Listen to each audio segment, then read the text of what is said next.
সাথে নিয়ে আমরা জুলাইয়ের পথে হাঁটবো। আমরা স্পষ্ট ভাষায় বলতে চাই যে জুলাই সনের ছাত্র আন্দোলনের মাধ্যমে, জনতার আন্দোলনের মাধ্যমে আপনারা ক্ষমতায় এসেছেন। যদি সেই জুলাই সনদ বাস্তবায়ন না করেন, আগামীতেও আপনাদের জন্য ইতিহাস অপেক্ষা করছে। আমরা বলতে চাই, জনগণকে ধোঁকা দিয়ে বোকা বানানোর সময় শেষ হয়ে গেছে। বাংলাদেশের মানুষ হলো বিপ্লবী, তারা বিপ্লবে বিশ্বাস করে। বাংলাদেশে যতবার ফ্যাসিস্টের জন্ম হয়েছে, যতবারই তারা একনায়কতন্ত্র কায়েম করার চেষ্টা করেছে, জনগণ সব রুখে দিয়েছে। কি বলেন, ঠিক না?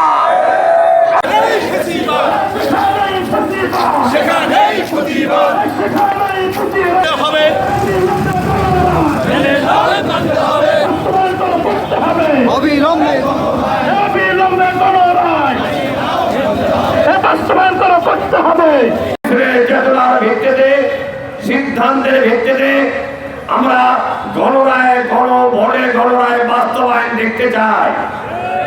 আমরা জুলাই সনদের বাস্তবায়ন দেখতে চাই। আমরা ৭১কে অস্বীকার করি না। ৭১ না হলে ২৪-এ চলে আসতো না। কাজে এই ধরনের কোন ধাপ্পাবাজি কথা জনগণকে বলবেন না। আমরা ৭১কে স্বীকার করে নেই, আমরা জুলাইকে বাস্তবায়ন করেছি ছাত্র জনতা, ঠিক না? কাজে জনগণের মধ্যে বিভ্রান্তি সৃষ্টি করবেন না। জুলাই চেতনা অনুযায়ী আমরা সংবিধান সংশোধন চাই না। আমরা চাই ৭২ সংবিধানকে বাদ দিয়ে সংবিধান সংস্কার, যার মধ্যে জুলাই চেতনা বাস্তবায়ন হবে। আমরা সবাই হাজির হব।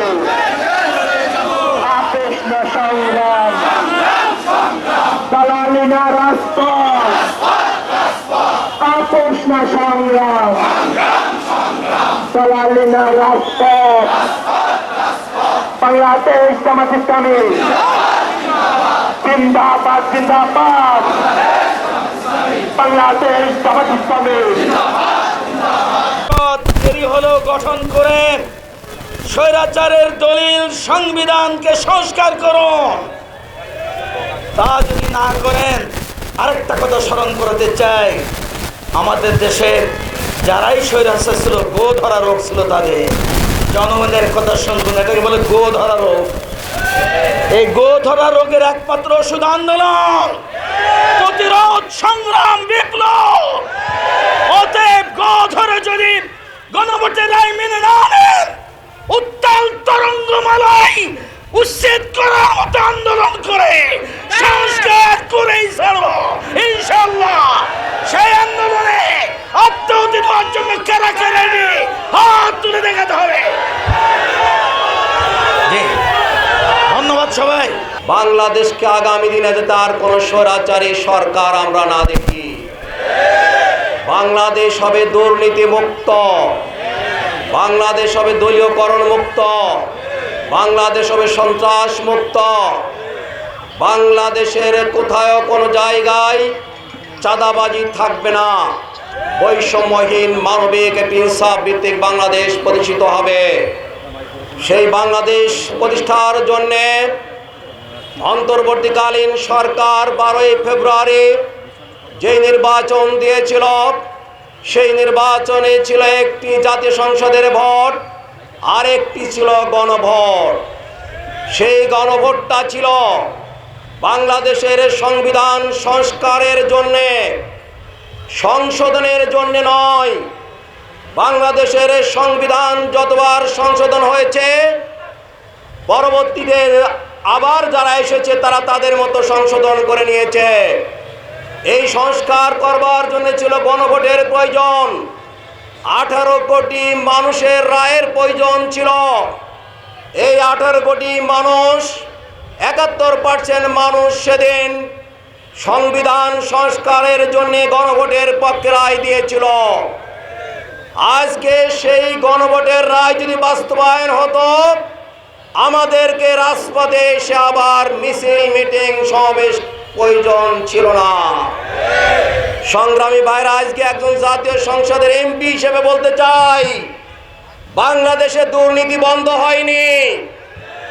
আপনি যেখানেই যাবেন সেখানেই দুর্নীতি। বাংলাদেশের দলীয়করণ বন্ধ হয়নি।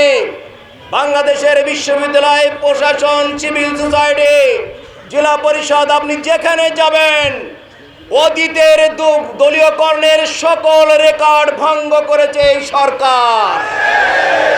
চাঁদাবাজি বন্ধ হয়নি, সুশাসন প্রতিষ্ঠিত হয়নি। আজকে দেশে বিদ্যুতের দাম বৃদ্ধি করে নিত্য প্রয়োজনীয় সকল দ্রব্যের দাম বৃদ্ধি করা হয়েছে। স্বৈরাচারের দোষর স্বৈরাচারের দোষর তারা আরো ভোট মানে না যান। দিল্লি না ঢাকা, ঢাকা ঢাকা, দিল্লি না ঢাকা, ঢাকা ঢাকা, গোলামি না আজাদি, আজাদি আজাদি, আপস না সংগ্রাম, সংগ্রাম সংগ্রাম। আজকে আমরা ঐতিহাসিক ১৫ আগস্টে আমরা বর্তমান সরকারকে জানাতে চাই, কোন ফ্যাসিস্ট, কোন স্বৈরাচার চিরদিন ক্ষমতায় থাকতে পারে না। এই বর্তমান সরকার ক্ষমতায় আসার আগে প্রতিশ্রুতি দিয়েছিল জাতিকে তারা জুলাই সনদ অক্ষরে অক্ষরে বাস্তবায়ন করবে, কিন্তু আজকে অবস্থা দৃষ্ট মনে হচ্ছে তারা শুধু জুলাই সনদকে অস্বীকারই করে না, জুলাইয়ের চেতনাকে তারা আজকে নস্যাৎ করার জন্য বিভিন্নমুখী ষড়যন্ত্রে লিপ্ত হয়েছে। সংগ্রামী ভাইয়েরা, আজকে আমরা বর্তমান সরকারকে জানাতে চাই, অতীত থেকে শিক্ষা নিয়ে দেশ পরিচালনা করুন। জামায়াত ইসলামী বাংলাদেশ একটি দায়িত্বশীল সংগঠন হিসেবে এই সরকারকে সুন্দরভাবে 5 বছর দেশ চালাতে দিতে চাই। আমরা তাদের সফলতাও কামনা করি, কিন্তু এই সরকার যদি জনগণের বিরুদ্ধে অবস্থান নেয়, জুলাই সনদের বিরুদ্ধে দাঁড়ায়, আমরা তাদেরকে সময় দিতে রাজি নই। বাংলাদেশ থেকে জামাত ইসলাম এবং ইসলামী ছাত্র শিবিরের রাজনীতি নিষিদ্ধ করার পায়তারা আওয়ামী লীগ করেছিল। আজকেও আমরা শুনি, আজকেও ক্ষমতাসীনদের কাছ থেকে শুনি যে বিরোধী দলের পতন ঘটানো হবে। বহু বছর বাংলাদেশের রাজনীতি করি আমরা, সরকারি দলের পতনের কথা আমরা শুনি, বিরোধী দলেরও যে পতন ঘটানো যায় এটা বিএনপি আমাদেরকে নতুন করে শেখাচ্ছে। আমরা বিএনপিকে মনে করিয়ে দিতে চাই, 2024 সালের 1 আগস্ট স্মরণ করবেন, জামাতকে নিষিদ্ধ করার পায়তারা যারা করেছিল, বাংলাদেশে তাদের রাজনীতি 5 দিন টিকে থাকে নাই। রাজনীতি থেকে তাদেরকে চিরতরে বিদায় নিতে হয়েছে। আমরা লক্ষ্য করছি শহীদের রক্তের উপর দাঁড়িয়ে যারা ক্ষমতায় এসেছে, ক্ষমতায় আসার সাথে সাথে শহীদের রক্তের সাথে তারা বেইমানি করছে। তারা জাতীয় জুলাই সনদ বাস্তবায়ন চায় না, কারণ জাতীয় জুলাই সনদ বাস্তবায়ন হলে আপনার ফাহাদের মতো মেধাবী ছাত্রকে পিটিয়ে হত্যা করতে পারবে না। ক্যাম্পাসগুলোতে ভল দখল, সিট বাণিজ্য, গণরুম, গেস্ট কালচার চালু করতে পারবে না। শুধু তাই নয়, যদি জাতীয় জুলাই সনদ বাস্তবায়ন হয়, মুকাদ্দাস এবং অলিউল্লাহর মতো মেধাবী ছাত্রদেরকে খুন হতে হবে না। জুলাই সনদ যদি বাস্তবায়ন হয়ে যায়, জাতীয় কর্ম কমিশন, সরকারি কর্ম কমিশন, দুর্নীতি দমন কমিশন নিরপেক্ষ থাকবে না।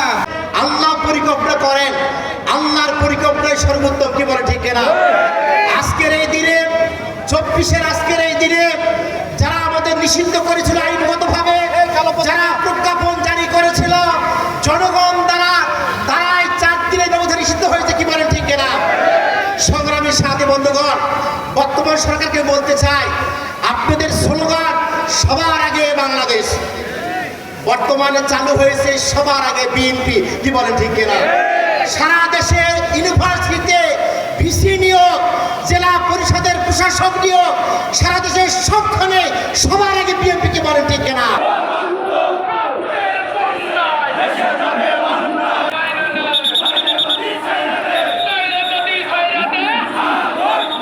পর্যন্ত বাংলাদেশের সর্বত্র আন্দোলন সংগ্রাম অব্যাহত থাকবে।